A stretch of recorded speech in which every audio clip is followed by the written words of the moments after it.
Well, the Extreme Ice Survey monitors changes in the glaciers in a lot of different parts of the world. We have time-lapse cameras out in Greenland, Iceland, Montana, and Alaska, and around Mount Everest. We also do what's called repeat photography. We go back on an annual or biannual basis to the Andes of South America, to the Alps, to British Columbia. And what we're watching for is how the ice is changing in response to climate change. The Khumbu Glacier on Mount Everest is a very interesting site because it's, of course, Mount Everest, the highest peak in the world. And the Himalaya is, at least the central and eastern Himalaya, is seeing a tremendous change in ice as well.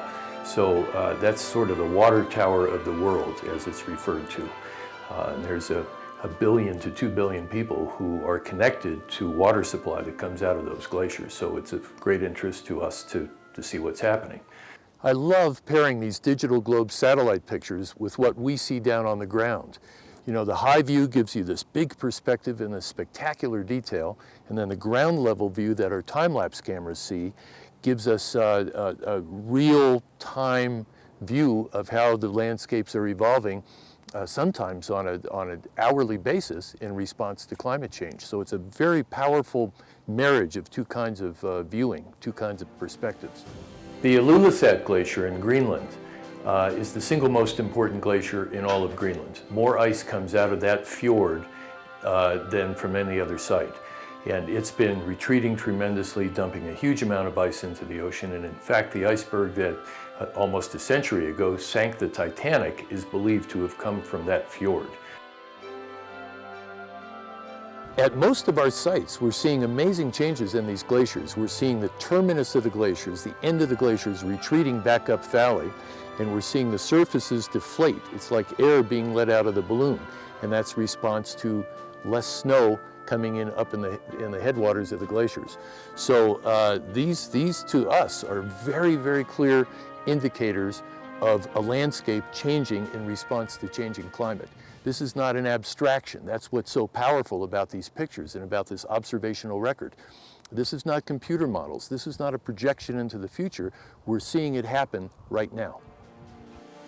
Our site in Iceland is another very important place where the glacier's been retreating for the better part of 70 or 80 years. And it's also an incredibly beautiful spot when seen from satellite perspective. I mean, I've been to that place a dozen times in winter and summer and fall and spring, and still I've never seen it look as beautiful as it does from that huge high perspective looking down on that great cat's paw of ice as it rolls off this big volcano and drops into the ocean. Glaciers are these incredible barometers and thermometers of regional climate. They respond actually incredibly quickly to changes in their environment. You know, there used to be this old term, glacial pace, you know, to suggest that glaciers are very slow-moving animals. In fact, what we've discovered over the past few years is that they can move very quickly in response to daily and hourly and certainly to weekly and monthly changes in weather. You know, our focus is going to stay pretty much as it is. We have these very carefully chosen sites that are representative of large regions around the world.